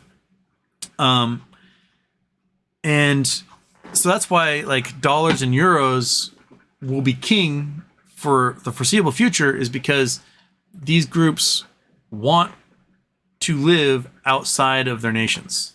Sure, they might have a nice home in their nation, they go there for a month a year, but really they want to live in Paris, they want to live in London, they want to live in New York, they want to live in Toronto, they want to live in Vancouver, they want to live in Monaco, they want to live in the Caribbean and Greek islands. And so to do that, you have to have dollars and euros. So they're not going to create a BRICS nation common currency, because these individual nations don't want the ability of their billionaires in places like China especially to be able to leave. China cannot chance having their billionaires pull out all their capital and just get the hell out. That'll doom China. China wants to be able to have sociological control over their billionaires, and they can do that by limiting the amount of currency they can expatriate from the country. So that's the big problem. So I would not recommend investing into currencies like that. The payoff's not going to be very big. Any currency you want to have as stable as possible. You don't want volatility, and so just back away from that. Just Pep Tennessee. He's oh no, the cat head just fell off. What the hell? Where'd it go? The cat head just fell off. Did it just roll into the trash can? Is there a cat head in that trash can I don't know about? What in the world? That is the weirdest. The cat just decapitated itself when I clicked on the clicky thing. So we've got a headless cat, a purple pen cat that's missing. Squamps, I apologize. The cat pens are having a bad day right now. All right, so Josh Pet Pals, Tennessee. Josh Pet Pals, Tennessee. Boom. On the list. We're still haven't hit $1,700 donated, but we're getting close, getting closer every moment. PG Houston, what's up with the Antarctica and dying penguins? I have not read any stories about Antarctica and dying penguins. Antarctica dying penguins. Thousands of penguins die in Antarctica ice breakup. Ooh. Catastrophic die-off of emperor penguin chicks has been observed in the Antarctic with up to 10,000 young birds estimated to have been lost. Oh no, so they were on the ice. They're huddling over their eggs all winter long, trying to keep them warm. And because it's winter and the ice should be completely stable, and it isn't because the ocean temperatures are freakishly warm, the ice shelf broke off, went out to sea, and the penguin colonies lost all the eggs. Man. Oof.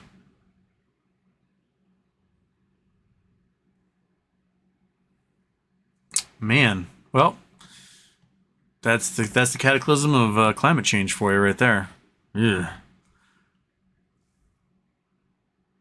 Aaron Saltine, Finger Management keeps on buying more of their own shares of the company. I will hold with them. Ham believes it's VW squeeze. Be safe. Start selling. Few at 70, then sell the rest at 200. Let's get there, man. Talvin 4, my poor black lab not having a good time. Happy to see some rain though. So Talvin's up in Port Townsend, north of us, and they're getting the same front across us. So it's booming. They can. Do you want a black lab you can panic with? You guys can just feed off each other's anxiety. Would that help? Because this guy is sleeping hard. He does not care. You don't care, do you? No, you're just a big fat cat. You're a fat cat with a scratchy bone. Oh yes. Oh. Yes, scratch that belly. Oh, blop, blop, blop, blop, blop, blop, blop. Oh, blop, blop, blop, blop, blop, blop, blop. You purr harder when I play with your fupa, huh? Okay. Chris Taylor, Houston. Have you seen... Ah, there's reset. Sorry. I lost you, Chris Taylor. Oh, here we go.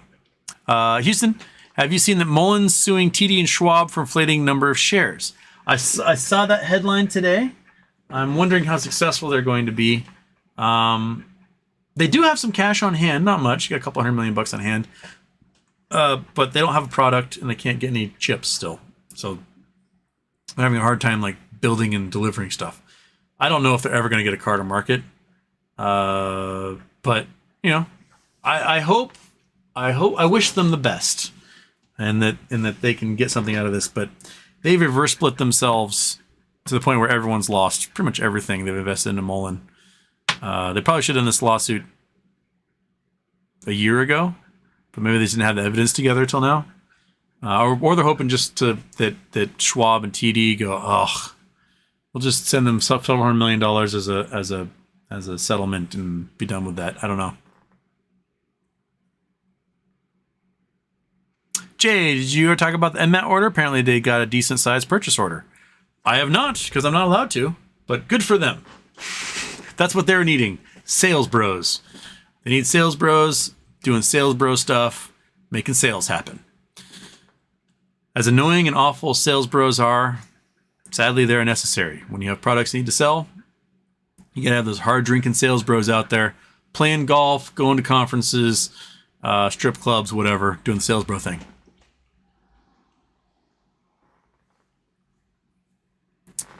Foolish Citizen Ryan Cohen, we need answers. Answers about what? GME's doing just fine. They got money. They don't have any debt. I'm sure they have other things in the work, and we'll find out about them as they happen. Marvin G, will GME release a dividend? They have cash reserves. Would do damage to shorts. Any thoughts? I think that's their goal. I don't know which quarter it will be they'll announce such a thing. Maybe it'll be after fourth quarter when they post big Christmas numbers. But yeah, it would definitely do some damage. Avocado's jumping in here. Thank you, Ava. Avocados. Boom. That puts us over 1,700. I think this might be around the fourth highest total for Charity Tuesday. I'm trying to remember.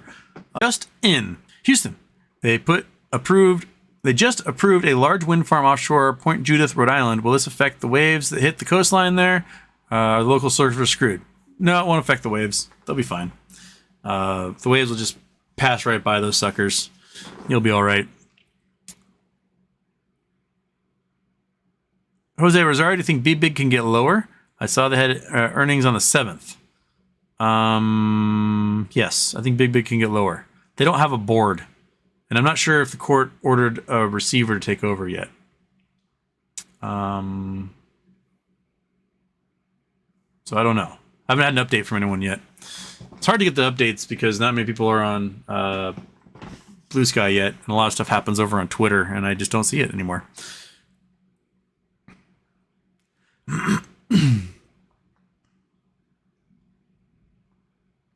Nicholas Rodriguez, we should do a charity for the poor MC Apes because Adam Aaron royally destroyed them. Jamaican Mon, Houston, Mon, finishing up work. We'll check out show later. Going through a little hurricane at the moment. Have a great show. Oh yeah, there's where's the other one? It's happening. National Hurricane Center. We've got Storm 11 off, heading towards Bermuda. That is a depression, might turn into hurricane. Yeah. Are you Adalia? Facing Adalia there in Florida? Is that where you are also?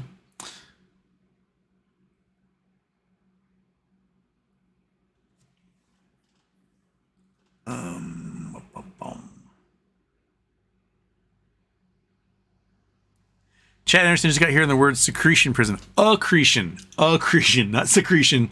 Accretion prism. A-C-C, Recretion. Emerald Nutmeg. I used to live in Hayfork. Really? Do you know Dave Garrison? Not too many people in Hayfork. My buddy Dave is a rad dude. He was my roommate for a while in Hawaii. He's one of my buddies that travels with me and we go like mine diamonds and sapphires and gold and stuff. A couple years ago, he was hiking the Triple Crown. He did Appalachian Pacific Crest Continental Divide Trail. He walked from like Colombia to Tierra del Fuego last year. Dude's rad dude. He's done a couple attempts to walk the width of the United States, and then each time he gets stuck for the winter in a ski resort, and then ends up working and not continuing his trek, and then gets distracted and travels elsewhere. Goes like Thailand or something. But he is one of the most traveled people I know. Awesome guy. And Michael Baker. All right. Cool. Michael Baker, we give all over the world. Why not our own country? These people are in need. They are in need. Yes, they are. Granny Bags, please apply my donation to Rose's raffle. Okay, so Granny Bags is going. Where's Granny Bags? There's Granny Bags. Granny Bags is going to the Rosa offer. All right, Rosa's up there, man. She's got a lot of tallies with 10 chances. I think a good chance Rosa's gonna get a code on this one. All right, Michael Baker, what do you think the end result of MMTLP? I've been trying to think about this one. So I got my confirmation from AST that I got registered, so it's all in there. Got my account and everything. Try to game this out. So they get their S1 approved sometime in the next, I don't know, 15 days. You hear from the SEC about the S1. They may have to go back and redo the S1 a little bit, get the SEC to approve it. So it might take some time, like it did last year with the S1s. Once it gets approved, in 60 days is the date of record when they distribute all the Oilco shares. Oilco, Nuco. What was it? Can't remember. Nuco, I think it is. Shares to those in AST. What happens to those outside of AST? I have no clue. We have some hints. One of the viewers has a brokerage in Hong Kong, and he lives in Hong Kong. He asked his brokerage about transferring, like, oh, it's gonna be $525 transfer. He's like, that's bullshit. That's a lot of money. I'm like, well, either transfer or we're just gonna delete all your shares. So basically, they told him straight up, like, we're just gonna delete your holdings. You will no longer have shares. So either spend the $525 to transfer into AST, or we're just going to delete your shares because they're not worth anything, so no skin off our back. So I wouldn't doubt if brokerages lean towards that. Then we have other brokerages that are just going to automatically transfer everyone's shares, get them out of their brokerage because they don't want to deal with this crap. And you have to opt out to not get transferred. For me, Fidelity charged me $100 to transfer and then never actually took the $100. So, okay, so I got transferred for free. That worked out. I had bought 500 more BBYQ shares for that $100. So anyway, get back to where we were. I think a lot of brokerages are going to delete positions if you don't transfer. That's what I think is going to happen because there's no value associated with it. So if they delete it, they can't get in trouble. Like, well, the shares aren't worth anything. Nah, they're out of here.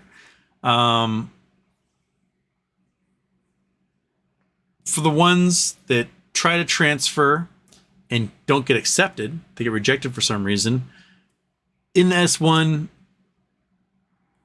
they sort of allude that it's the broker's responsibility to provide the Nuco shares, so that's the case. They'll be recorded as attempting to have transferred, and they're going to be owed the shares in that way. I don't know how they're going to provide that stuff.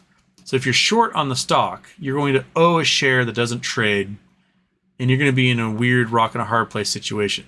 So if shares got borrowed, right, the lender is owed those shares, and there's going to be no way they're going to get those shares because there's no market for it, which I think may result in some sort of settlement offer between brokerages, short hedge funds, and the NextBridge Hydrocarbons board itself. To me, that seems like the most likely scenario. I don't know if it'll be a cash offer for shares, and it might be enough to raise a bunch of money for NextBridge, or if it'll be a negotiation like, hey, if you guys allow us to do 2 days of trading and you close out all short positions, then we're good to go. It might be somewhere in between that. But at the time scale, I have no clue. None. But I've been trying to trying to game out how they would do it all, and I have not quite figured it out yet.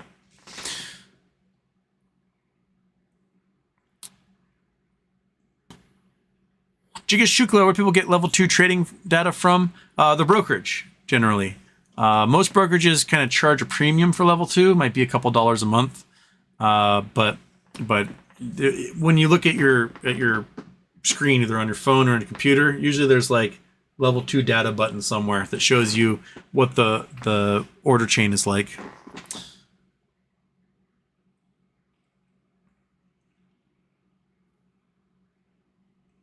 John B. Ma-ah supposedly means come here in cat language. Ma-ah. Ma-ah. Yeah. Ma-ah. Ma-ah. Ma-ah. Yeah. Ma-ah. Ma-ah. Just gives me the stink eye for waking him up. That's all I get out of him. Yeah. He's like, I already am here. I'm a fat guy. Oh, you got so he eats everybody's food in this house. He's gained so much weight. The vet is gonna be so mad at me. She told me to give him a diet 5 pounds ago, and he just eats the kitten food, eats other cats' food, eats everybody's food. He's just a chunk. You are a fat piece of crap. That's what you are. Okay.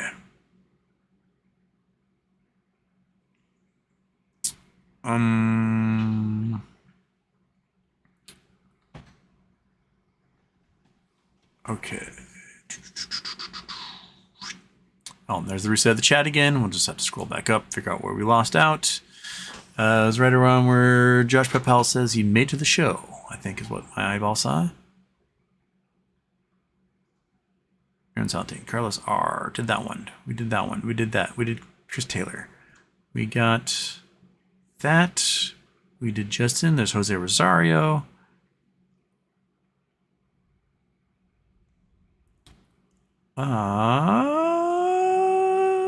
There's Michael Baker's questions. Okay. There's Shop Pet Pals. Okay, that's where we are.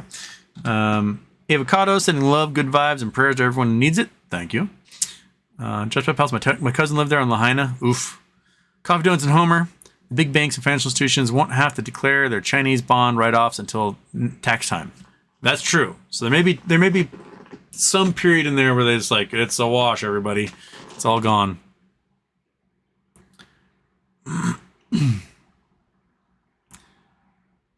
Thompson's shade of enrollment in college is up nationally. That's a recession indicator as strong as a 2-year, 10-year term forward spreads. Yes, it is. Which is good news for me because it means that the colleges are going to be asking me to teach classes again because enrollment was way down this year. So they didn't need me to teach astronomy because enrollment was down like 40% at the local colleges. So when times get tough, people go FAFSA and they go back to school. Because you can live off of your student loans for that period of time. Anybody get their who have student loans get their notice from the SAVE program? Some people got royally screwed on the SAVE program. They were paying like $500 a month, and now they're paying like $1,000 a month. I'm the opposite. I was like $1,600 a month down to $10.48, I think is what I'm going to owe in the SAVE program, which, I'm okay with that. So, yeah. Let me know how yours are. Cobb Jones and Homer, and military enlistments down, though. That's another one. Cobb Jones and Homer, the opiate deaths, COVID deaths, and boomers aging out really screw with the metrics. That is also true.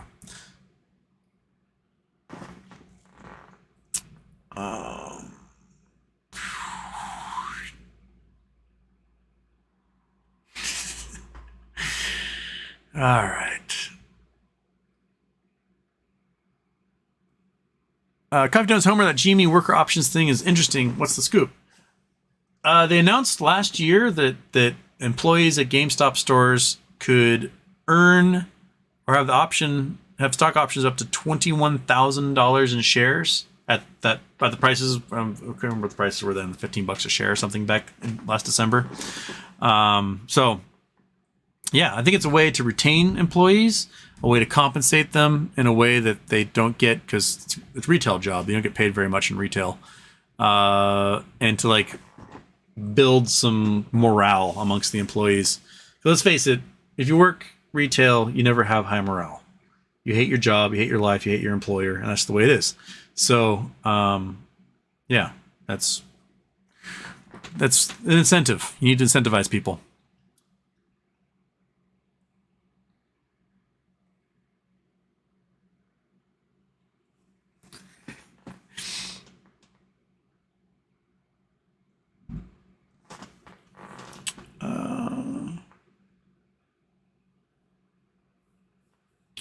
John B. BBB by Bath & Beyond was a legit retailer in the U.S. It failed. What does that mean for all the other brick and mortars? Well, the failure was manufactured by short hedge funds. Basically, the board did a couple of things. One, they gave themselves like $1 billion in bonuses. And two, they did $11 billion in stock buybacks over the years, including like $1 billion of stock buybacks in the last year. And they take out loans to do those stock buybacks. So if you're a company and you have cash, but you didn't take out several $1 billion in loans to do stock buybacks, and then you can't purchase products for your stores, you're screwed. So it was a manufactured crisis that Bed Bath & Beyond faced. People need bath mats. People need shower curtains. People need bedding. People need plates and dishes and forks and all that crap. People need it because they break, they disappear, they get lost in moves. So roommates steal them. Stuff goes out of style. The shower curtain gets too moldy. Stuff like that stuff has to get replaced constantly. And they were making money and they were doing a great job at it. It's just that the board's job was to destroy the company from within. And that's what the board did. They did the same thing to linens and things. They're doing the same thing to Big Lots right now. That's what they tried to do with GameStop. You try to over leverage the company, take out way too much debt, ignore updating storefronts, treat your employees like crap, don't get mess up relationships with vendors. That's their job. That's the anatomy of a short attack. That famous article was written in 2014. You get the short hedge funds on the boards, they destroy the company from within, make a bunch of money for the hedge funds, while giving themselves giant bonuses that they took from making giant loans and overleveraging the company. Then they just send it off into bankruptcy and disappear.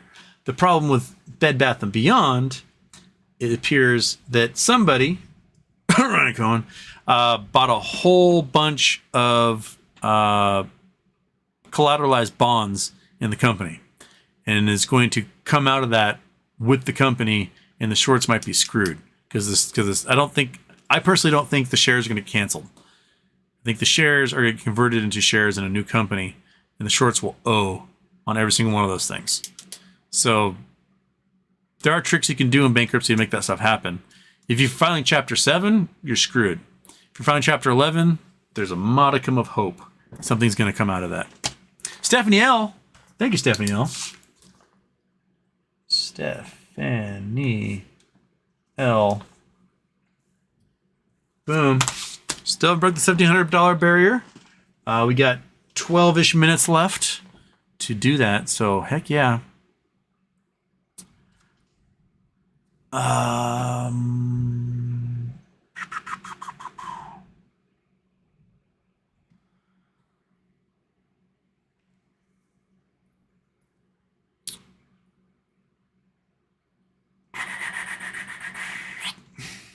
Okay. Am I at the bottom? Did I make it to the bottom? What?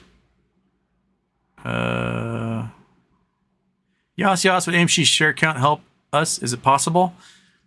When people ask Adam Aaron to do a share count, the only share count Adam Aaron does is the number of authorized shares. That's it. He doesn't do the actual share count that we want him to do, which is go to each brokerage, ask how many shares your customers have, and then tally that all up. What he does is like, well, we authorize 300 million shares, and that's how many shares are out there. And everyone's like, you fucking moron, that's not what we asked. We want you to go to the brokerages, go to every single solitary brokerage, ask how many shares they have that day of our company. And then you put that sucker in a spreadsheet, sum all, and figure out how many shares are being owned by everybody out there. And he's like, I'll go ask you how many shares we have again. And he's like, we authorized 300 million shares. Like, dude, that's not what we're asking. We're asking how many shares you authorize, you numbnuts. We want to know how many shares are in all the brokerages out there. How many people think they own AMC shares? Not how many shares you authorized, how many think they own it? Do that census. And he won't do it. So, meh.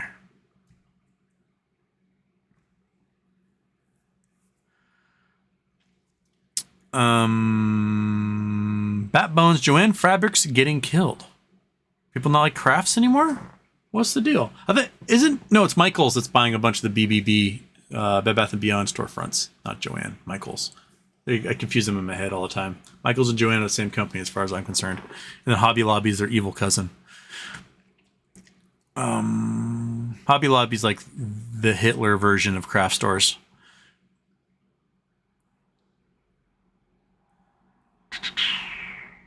B2B brand record is in the 3,000 range. Was Christmas, I think. Yeah, $3,909. That was for St. Jude's last Christmas. The last Tuesday of December. So you guys really had the Christmas spirit on that one. Kick butt. Thank you.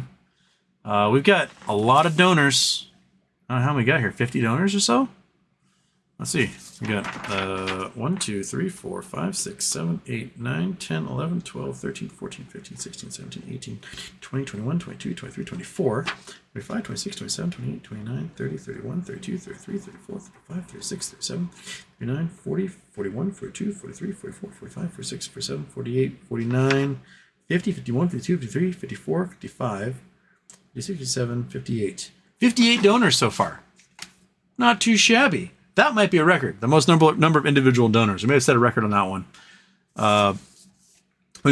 We're about half, a little bit less than half of our overall record, but maybe that will happen again at Christmas. Maybe it's just a Christmas thing. People get ready and want to donate as much as they can before the end of the tax year and so on. But man, I want to thank everybody for donating. You guys kick butt. Got some money going the United Way. Do some real help for people. I wish I had the kind of channel clout where we could get like 10,000 people in here and we could literally like build a home for someone. Maybe MOAS time. That'll be when we can do that. But hey, $17 is no laughing matter. That gets people fed, gets some roof over their heads, gets some clothes, things that they need. So yeah, good job, everyone. Good job. Your audio is cutting in and out.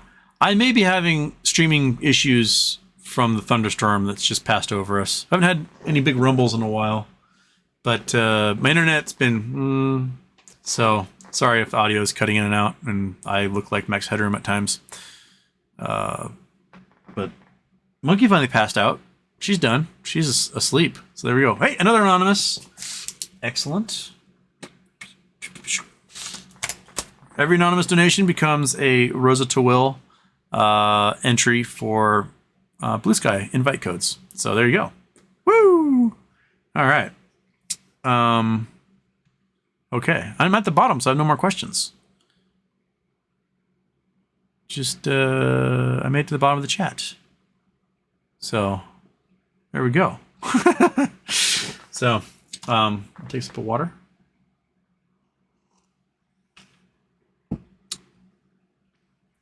Houston, any comments on how warm Gulf water affects this? Open and new tab. I'm going to put you to there. Okay. Bing.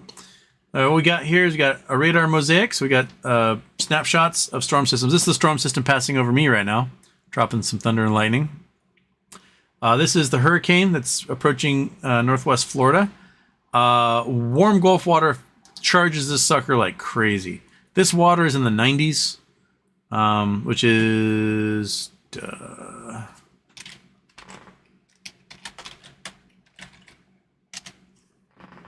32.2 degrees Celsius. So above 32.2 degrees Celsius. Oops, wrong one. This one. Hurricanes can only form in water that's 28 degrees Celsius or warmer. So this is more than 4 degrees warmer than needed to supercharge hurricanes. So yeah, this sucker is going to be real warm. It's going to cut across Florida, maybe get a little bit like Savannah stuff. It'll be a tropical storm by the time it heads out here, I believe. That's what the cone was showing for me. Go back. There's the cone. Yeah, so it's gonna brush up the coast. Head out. Sorry, it's going to go through Georgia, head out around Charleston, out the coast. Where'll be a storm out here, and it'll probably give Bermuda a bunch of rain, and it may recharge. It may be one of those storms that builds up steam again because this water is really warm, and it can form a storm again. So I'd keep an eye on that. It may dissipate a whole bunch as it heads over, but it may consolidate once more as it tips back down. And I don't know. It could be one of those things that cycle. Like a few years ago, there's a big hurricane hit Hawaii, and then a month later hit Seattle as a post-tropical cyclone. Now, it like cut across Hawaii, went up the coast of Japan, it came across the Gulf of Alaska, recharged as a post-tropical cyclone, and then hit Seattle with 100-mile-an-hour winds. It was the same storm system as had hit Hawaii a month earlier. It took a month to do that route, but the seeds of it remained as a cyclone and then hit the Seattle area. It's pretty crazy to see that happen. We'll get those in the wintertime. Something that was a hurricane in like October in Hawaii will hit Seattle as a post-tropical cyclone in November. Weird stuff. Weird stuff indeed. But yeah, these waters are so warm. Off the southern tip of Florida, the water temperatures were measuring at over 100 degrees last month. So this stuff is definitely in the 90s. It's definitely like getting into bath water. Very unpleasant, not cooling at all to be in ocean temperature that warm. Arya Shadow, Artem Aaron still friends of the Apollo group? Oh, definitely. Those are his boys.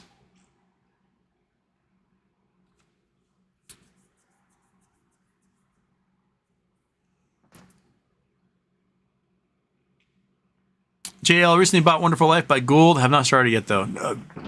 Gould is one of the best science writers to ever exist.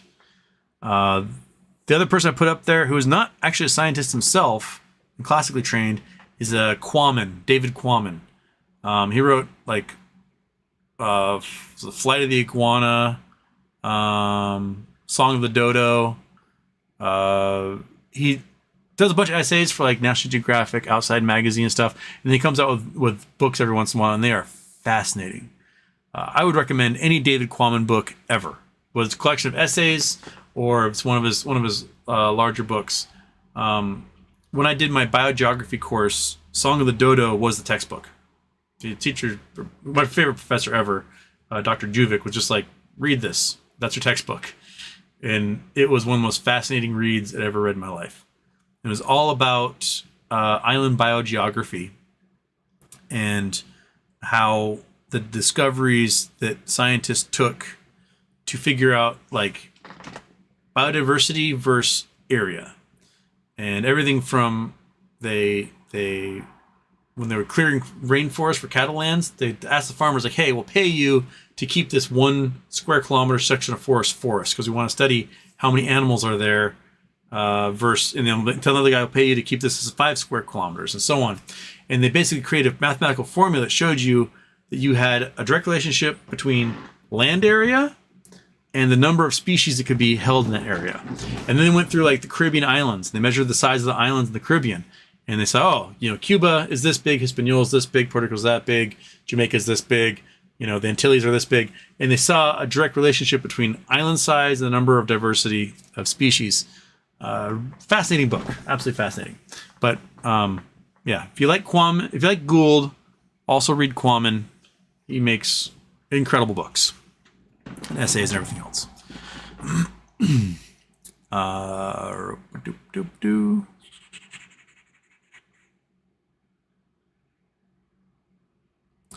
John B. Houston, do you think HARP can make storms worse than they might be otherwise? HARP? I'll have to see what HARP is. HARP, High Frequency Active Oral Research Program, a scientific endeavor aimed at studying the properties and behaviors of the ionosphere.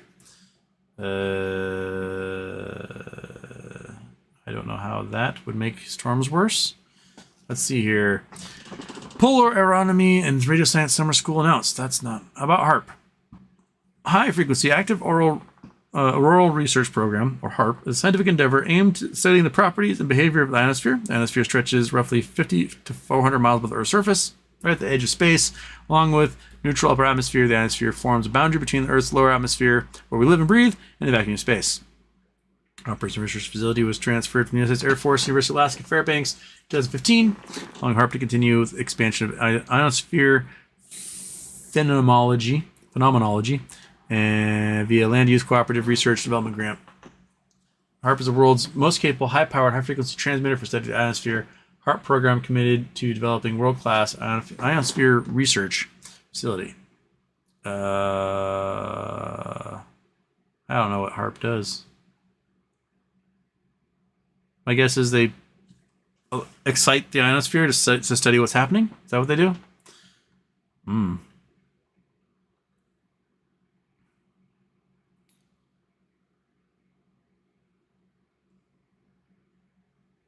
Not a clue. I don't know how that would make storms worse. It's way above storms, so that wouldn't. most storm power comes from heat. And if you're doing something that's 500 miles above the Earth's surface, that's not going to contribute to a storm's heat. If you have really warm air or really warm water, that will contribute to a storm's power. That's for sure. And then having a difference in pressures between regions also contributes. So if you have an incredibly low pressure storm, something that's like 900 millibars, and north of it, you got something that's like 1,000 millibars, a steeper gradient makes for really more intense winds as those higher pressure zones try to fill in where the low pressure zone is. So that's what causes storms to get big. Herman, would be a disaster to bring penguins to the North Pole and polar bears south to Antarctica. Yes. Yeah. All right. I'm at 4 o'clock. That's it for Charity Tuesday. I want to thank everybody who donated. For tomorrow's show, I will try to have everyone's name into the raffle with the number of entries you have, and we'll be ready to go from there. And I can do 10 polls of names. Each time someone gets their name pulled, I'll do my best to take them out, so that they don't get 2 invite codes. But we'll be giving away 10 invite codes unless people send me some more invite codes tonight. We'll be doing a raffle for 10 invite codes tomorrow, or 10 raffles for invite codes tomorrow. I want to thank you so much for donating to United Way Maui to help folks that suffered just one of the worst disasters in American history, and definitely one of the worst disasters in Hawaiian history. A lot of people they're in really bad places, and I want to thank you so much for getting in there and helping out. So thank you everyone, all the anonymous donors, thank you, all the people who donated under their names, thank you so much. Have a great day, and I'll see you guys tomorrow when we do our raffle. Cool? Yeah. Monkey's asleep, cat's asleep, everyone's doing all right. So one of these. Bing. Nope, didn't happen. Try again. Yeah. Nope, still didn't happen. One more time. Hit that button. Work. There it is.